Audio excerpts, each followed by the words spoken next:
The dashboard clock read 6:47 a.m. as I pulled into our driveway, my body aching from another 12-hour shift at the warehouse. The overtime had been brutal this week, but the extra money would help us catch up on the mortgage and maybe, just maybe, I could surprise Carla with something nice for her birthday next month. She'd been hinting about wanting to redecorate the living room, and I'd been mentally calculating how many extra shifts it would take to make that happen. I sat in my truck for a moment, letting the engine tick as it cooled, watching our little two-bedroom house in the gray morning light. The paint was peeling a bit around the windows, and I made a mental note to pick up supplies this weekend. Carla always said she didn't mind the imperfections, but I minded. I wanted to give her better, even if it meant working myself to the bone. The front door was unlocked, which was unusual. Carla was always paranoid about security, especially when I worked nights. I called out as I entered, my work boots heavy on the hardwood floor we'd saved 6 months to install. "Carla? I'm home, baby." Silence. The house felt different, emptier somehow. I walked through to the kitchen, expecting to find her getting ready for her job at the dental office, but the coffee maker was cold and clean. No dishes in the sink. No sign of her morning routine. That's when I saw it. A white envelope on the coffee table, my name written across it in Carla's careful handwriting. My stomach dropped before I even knew why. Something about that envelope, sitting there so deliberately in the center of the table, screamed finality. I picked it up with hands that had started to shake. The paper was expensive, not the kind we usually had around the house. Inside were two things, a letter and what looked like divorce papers, already filled out, waiting for my signature. The letter was typed, not handwritten. Even in this, she couldn't be bothered to make it personal. "Jason, by the time you read this, I'll be gone. I can't do this anymore. This life of sweating for scraps, counting pennies, living paycheck to paycheck. I deserve better than this. We both do. But you've made it clear you're content with mediocrity. I've met someone who can give me the life I actually want. He understands that a woman has needs beyond the basic survival you provide. He's an upgrade in every way that matters, financially, socially, emotionally. He doesn't come home smelling like sweat and exhaustion. He takes me places. He buys me things. He makes me feel like a woman, not just a roommate who happens to share your bed. The divorce papers are straightforward. I'm not asking for alimony. Richard, that's his name in case you're wondering, says I won't need your money where I'm going. I just want out. I want free. I want to stop pretending that love is enough when it clearly isn't. Don't try to contact me. Don't make this harder than it needs to be. Just sign the papers and let me go live the life I should have had all along. Carla. P.S. I took some things that were mine. The rest I don't need anymore. I read it twice, 3 times, the words blurring as my hands shook harder. Mediocrity. Upgrade. Basic survival. Each phrase hit like a physical blow. I set the letter down and walked through the house, finally understanding why it felt so empty. Her clothes were gone from our bedroom, her jewelry box, her books, her little decorative touches that had made this place feel like home, all gone. She'd taken everything that mattered to her and left everything that didn't, which apparently included me. I sat back down on the couch, still in my work clothes, still smelling like the warehouse she found so distasteful. The silence was deafening. No morning news, no coffee brewing, no sound of her humming while she got ready. Just me and the wreckage of 12 years together, reduced to a typed letter that read like a business memo. The strangest part was how calm I felt. Not numb. I could feel everything, every sting of her casual cruelty, every echo of late nights I'd worked to save for her birthday while she was apparently planning her escape. But underneath the hurt was something else. A cold, clear recognition that this was who she really was. Not the woman I'd married, not the woman I'd worked myself to exhaustion for, but someone capable of calling our life together sweating for scraps while I was literally working extra shifts to make her happy. The next morning, I signed the divorce papers before my shift. Treated it like any other piece of paperwork because that's all it was to her. By the time she got her upgrade and her new life, I'd already started building mine. The first 6 months were the hardest. I threw myself into work like a man possessed, picking up every overtime shift available. The house was too quiet, too full of spaces where Carla's things used to be, so I stayed at the warehouse until exhaustion was guaranteed. My supervisor, Mike, pulled me aside after I'd worked 16 consecutive days. "Jason, you're going to kill yourself at this pace. What's going on?" I told him about the divorce, about coming home to an empty house and a letter. Mike just nodded. He'd been through something similar a decade earlier.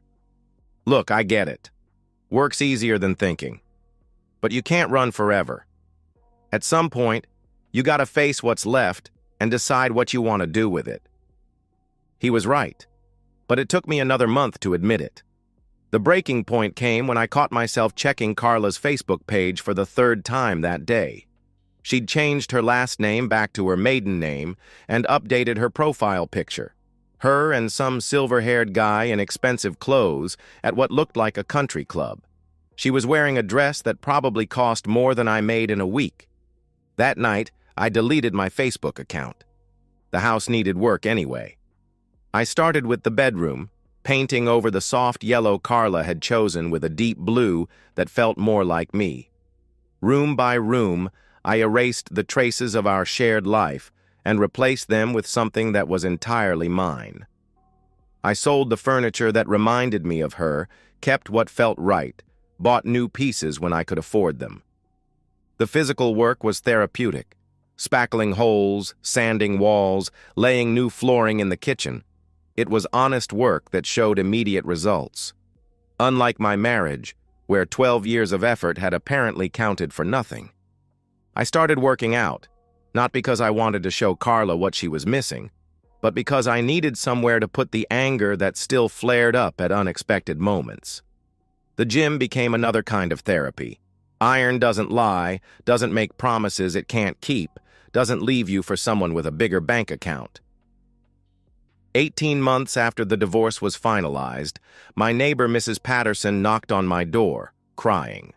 Her cat, Whiskers, had been hit by a car and needed immediate veterinary care. She was too shaken to drive, so I loaded the injured cat into my truck and drove them to the emergency animal clinic across town. The veterinarian who took Whiskers into surgery was younger than I'd expected, maybe early 30s, with kind eyes and gentle hands. Dr. Lindsay introduced herself while explaining the cat's injuries. Nothing fatal, but requiring careful attention over the next several days. "You're very kind to help your neighbor like this," she said, as we waited for the surgery to finish. "Not everyone would drop everything to help with someone else's emergency. Mrs. Patterson's been a good neighbor for 8 years. Besides, what else was I going to do? Let the cat suffer." She smiled at that, a real smile that reached her eyes. "You'd be surprised how many people would find an excuse." We talked while we waited. She'd grown up in the area, gone to veterinary school in Colorado, came back to open her own practice. She asked what I did for work, and when I told her about the warehouse, she didn't get that polite but distant look I'd grown used to from other professional women. "That must be physically demanding work. Do you enjoy it?" "It's honest work. I'm good at logistics, at solving problems. The company's growing, so there's room for advancement. It's not glamorous, but it pays the bills, and then some." "Honest work is valuable work," she said simply. "Not everyone understands that anymore." When Whiskers came through surgery successfully, Mrs. Patterson cried again, this time from relief. Dr. Lindsay gave me her card. "In case you ever need veterinary services, or if you just want to grab coffee sometime and talk about honest work." Our first date was coffee on a Sunday afternoon. Nothing fancy, just a local place where we could talk without pretense. She told me about the challenges of running her own practice, the satisfaction of helping animals and their families, the long hours that made relationships difficult. I told her about the divorce, about rebuilding my life from scratch, about learning to trust my own judgment again. She actually called your life together's wedding for scraps? Lindsay's expression was genuinely incredulous. That's remarkably cruel. Yeah, well, turns out I married someone who thought love was measured in dollar signs. Took me 12 years to figure that out. Her loss, Lindsay said quietly. Some of us appreciate a man who works hard and treats people with decency. We dated for 8 months before I asked her to move in, another 4 months before I proposed. Nothing rushed, nothing desperate, just two adults who'd both experienced disappointment and chose to build something real together. Lindsay never made me feel inadequate about my job or my income. She appreciated my work ethic, found my quiet consistency attractive, and never once suggested I needed to be someone different to deserve her love. Our wedding was small, family and close friends at a local venue. Nothing extravagant, but everything meaningful. As I watched Lindsay walk down the aisle in a simple but elegant dress, I realized that this was what love actually looked like, choosing each other not for what you could provide or acquire, but for who you were when everything else was stripped away. The irony wasn't lost on me that Carla's betrayal had led me to something infinitely better than what we'd had. But that realization would prove even more significant when the past came knocking on my door. It was a Sunday morning in October, almost exactly 3 years after I'd found that envelope on the coffee table. Lindsay and I were in our routine. Coffee, lazy conversation, the newspaper spread between us on the kitchen table. She was wearing one of my old t-shirts, and her hair was still messy from sleep, and I remember thinking how beautiful she looked in that unguarded moment. The knock on the door was unexpected. We rarely had visitors on Sunday mornings, and never without calling first. I padded to the front door in my socks, coffee mug still in hand, and peered through the peephole. At first, I didn't recognize her. The woman standing on my porch was thin in a way that looked unhealthy, her face gaunt and aged beyond the 3 years since I'd last seen her. But the hair was still the same shade of blonde, expensive salon blonde, and when she looked up at the sound of my footsteps, I saw Carla's eyes. I opened the door and just stared. She was wearing designer clothes that hung loose on her frame, and when she turned her head slightly, I caught sight of what looked like a fading bruise along her jawline, poorly covered with makeup. Jason. Her voice was smaller than I remembered, uncertain. Can I come in? Please? What are you doing here, Carla? I need to talk to you. Please. Just for a few minutes. Against my better judgment, I stepped aside and let her enter. She moved carefully, like someone who'd learned to be cautious about sudden movements. The confidence I remembered, that assured way she'd carried herself, was completely gone. Coffee? I offered, more from habit than hospitality. Yes, thank you. I poured her a mug, and we sat at the kitchen table. Lindsay had discreetly retreated upstairs, giving us privacy I wasn't sure I wanted. Carla's hands shook slightly as she lifted the coffee to her lips. You look good, she said finally. Healthy, happy. I didn't respond. I wasn't here to make small talk with the woman who'd called our marriage sweating for scraps. I suppose you want to know why I'm here? I'm curious, I admitted. She took a shaky breath and began. Richard, her upgrade, had been charming and generous during their courtship. The BMW, the expensive dinners, the designer clothes, the country club membership. For the first year, she'd felt like she was finally living the life she deserved. But then things started changing. He became controlling. Everything had to be his way. Where we went, who we saw, what I wore. He said since he was paying for everything, I should be grateful and do what made him happy. The controlling behavior escalated. He monitored her phone, her email, her spending, isolated her from friends and family, claiming they were jealous of their success. When she tried to get a job to maintain some independence, he forbade it, saying it reflected poorly on his ability to provide for her. The first time he hit me was about 18 months ago. I'd bought a dress he didn't approve of, said it made me look cheap.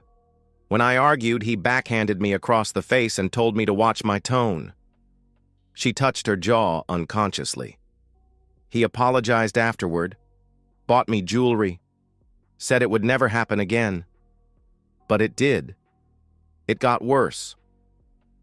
The physical abuse was coupled with systematic emotional destruction.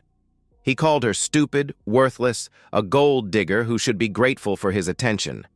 Told her repeatedly that no one else would want damaged goods like her. Cheated on her openly, bringing other women to events and introducing them as his friends while she stood there humiliated. Last month, I turned 35. Apparently, that made me too old for him to be seen with in public. He said he was trading up to a younger model. Those were his exact words. Gave me a week to get out of the apartment. I have nothing, Jason.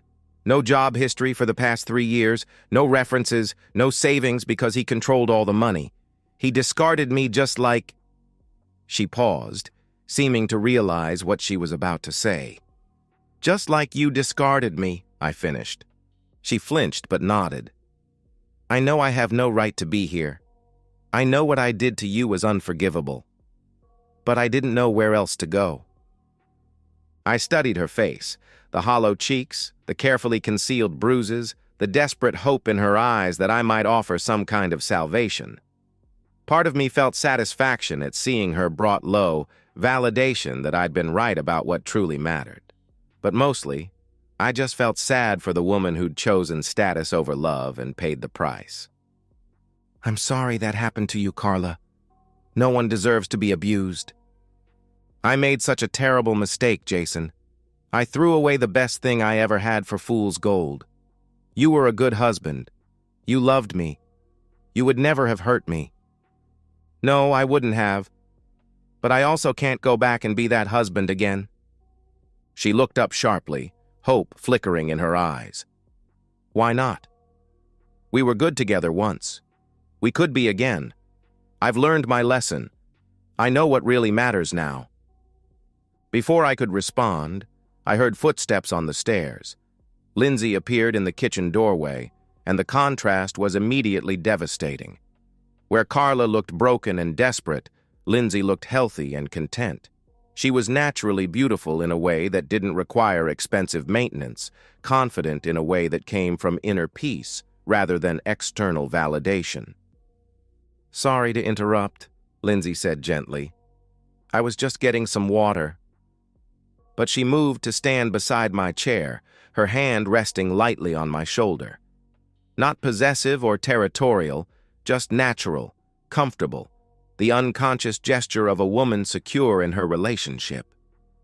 Carla stared at Lindsay with growing horror, seeing everything she'd thrown away reflected in this younger, prettier, more accomplished woman who loved me without conditions or reservations.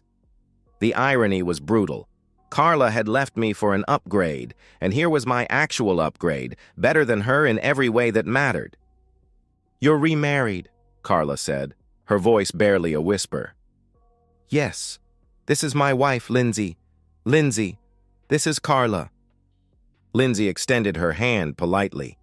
Nice to meet you, Carla. Jason mentioned you sometimes. The casual way she said it, not threatened, not curious, just acknowledging my history the way mature adults do, was another twist of the knife. Carla shook her hand limply, staring at Lindsay's wedding ring, the simple but elegant band that matched mine. She's beautiful, Carla said to me, tears starting to flow.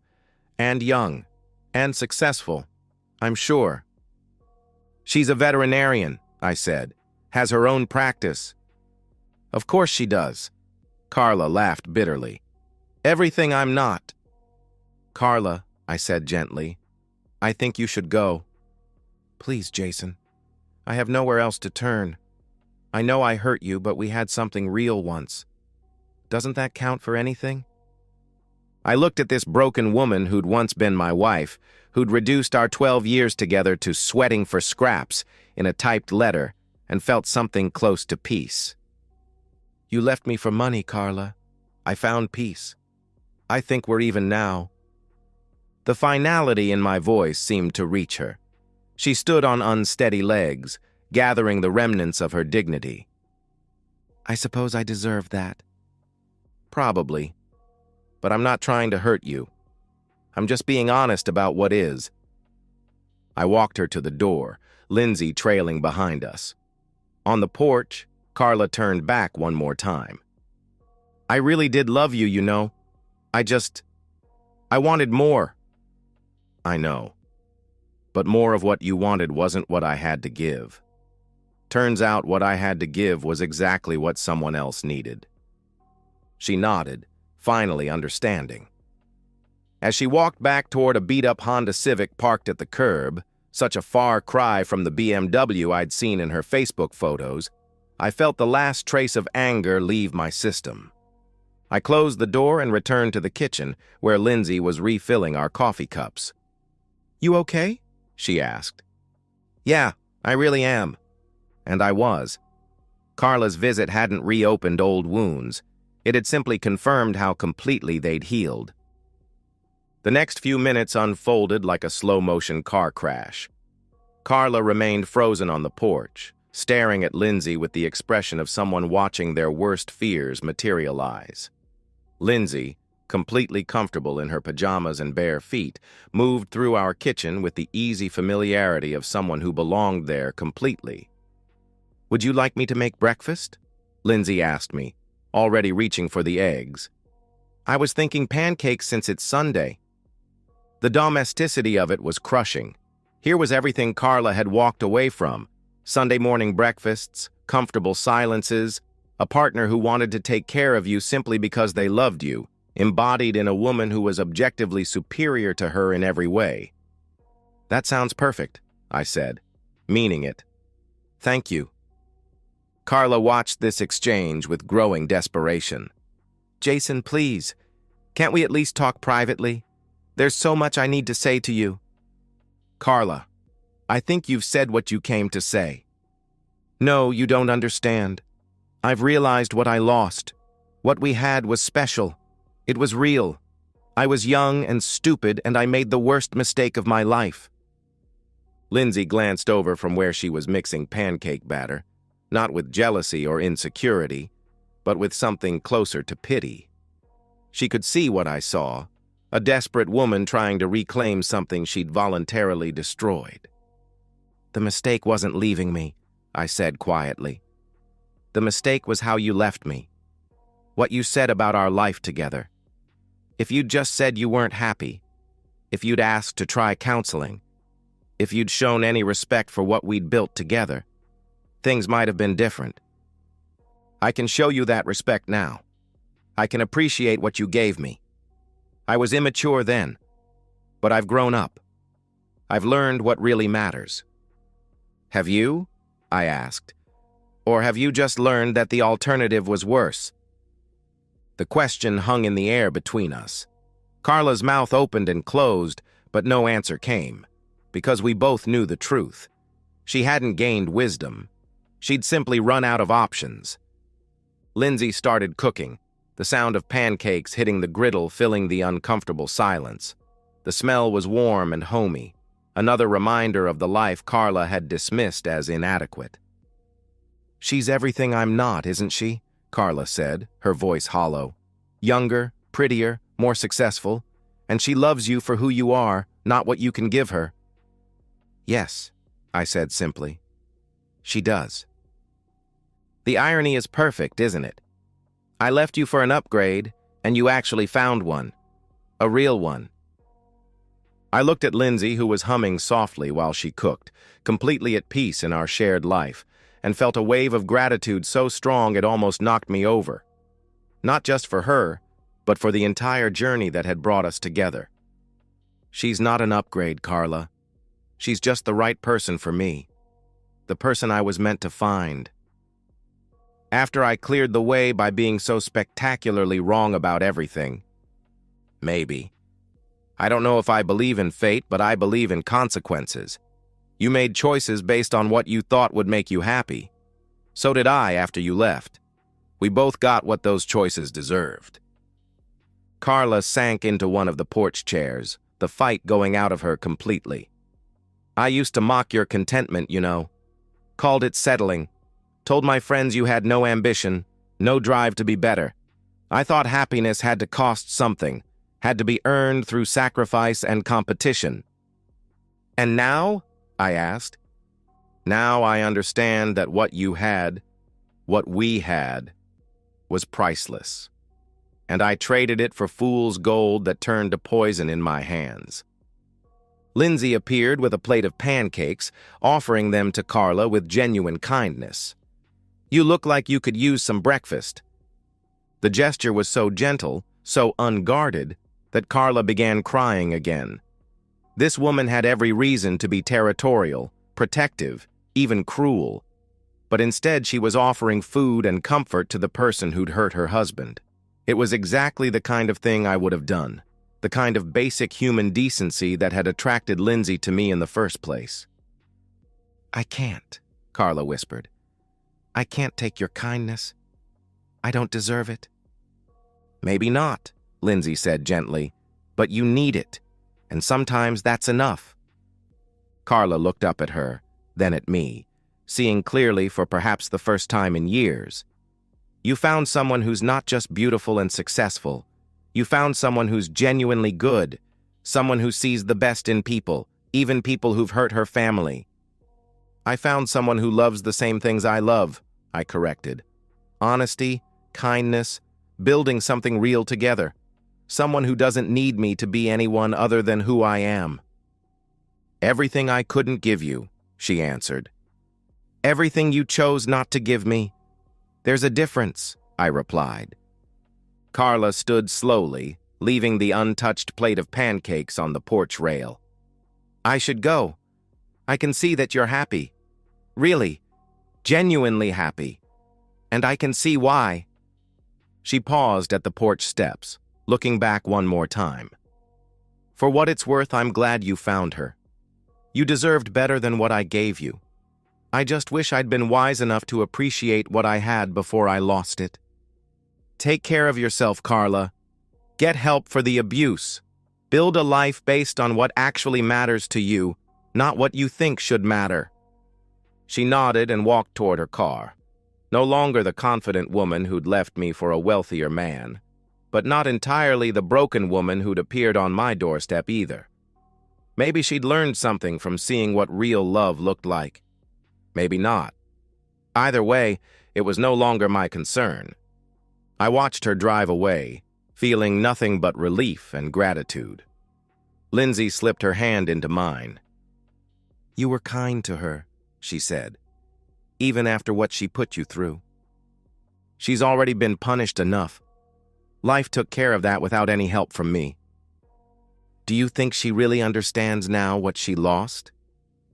I considered the question, thinking about the desperation in Carla's eyes, the recognition of what real partnership looked like when she saw it embodied in Lindsay. Yeah, I think she does. And I think that's going to be the hardest part for her to live with, knowing exactly what she threw away and why she can never get it back. We went back inside to finish our breakfast, leaving the drama of the past on the porch where it belonged. The pancakes were perfect, the coffee was strong, and the woman beside me was everything I'd never dared to hope for. Sometimes the best revenge isn't revenge at all. Sometimes it's just living so well that your enemies punish themselves. 6 months later, Lindsay and I were planning a small vacation. Nothing extravagant, just a long weekend at a cabin in the mountains where we could hike and read and enjoy each other's company without distractions. As she showed me pictures of the place on her laptop, chattering excitedly about the trails we could explore, I found myself watching her face more than the screen. You're not even looking at the photos, she laughed, catching me staring. I'm looking at something much better. She blushed and swatted my arm, but she was smiling. This was our life, simple moments, shared dreams, the profound contentment that comes from being with someone who sees your worth clearly and loves you without reservation. Occasionally, I wondered what had happened to Carla. Mrs. Patterson mentioned seeing her working at a department store across town, looking healthier but older, no designer clothes or expensive car. I felt a mild curiosity about whether she'd learned to find happiness in simpler things, but it was just that, mild curiosity, not concern. She'd made her choice, lived with the consequences, and learned whatever lessons life had to teach her. That was enough. The strange truth was that I'd come to see her betrayal as a gift. Not at the time. At the time, it had nearly destroyed me. But in leaving me for money, she'd freed me to find something infinitely more valuable. A partnership built on genuine compatibility, mutual respect, and shared values. If she'd stayed, if we'd limped along in our increasingly incompatible marriage, I never would have found Lindsay. "Do you ever regret the path that brought us together?" I asked one evening as we sat on our back porch, watching the sunset. Lindsay considered the question seriously. "You mean, do I wish you'd never been married before? Never been hurt like that?" "Something like that." "No," she said finally. "That experience taught you what you needed in a partner, what you wouldn't settle for again. It made you appreciate what we have. I think everything that happened to both of us, the good and the bad, was necessary to get us to this point." She was right. Carla's betrayal had been painful, but it had also been clarifying. It had taught me the difference between someone who loved me and someone who loved what I could provide. It had shown me the value of loyalty, of partnership, of choosing each other every day, not because you had to, but because you wanted to. The best revenge, I'd learned, wasn't destroying your enemies. It was building a life so fulfilling that their absence became a blessing. Carla had done me a favor by leaving, though it had taken years to understand that. Her betrayal had led me to truth, to genuine love, to a woman who found my quiet strength attractive rather than inadequate. As Lindsay leaned against my shoulder, comfortable in the silence we shared, I realized that victory wasn't about making someone else lose. It was about recognizing what you'd won. And I'd won everything that actually mattered. Sometimes the most devastating revenge is no revenge at all, just the natural consequences of people's choices played out over time, while you build something beautiful with someone who knows your worth. And so, we've reached the end of today's story. Was it what you expected, or did it take a twist you didn't see coming? I'm curious to hear your thoughts. Share them in the comments below, and let's get a conversation going. If this story kept you hooked, make sure to hit that like button. And if you're new here or just haven't subscribed yet, now's the perfect time to join our community. I bring you fresh, captivating stories every day, so click that subscribe button and turn on notifications so you never miss out. Thanks for watching, and I'll see you in the next one.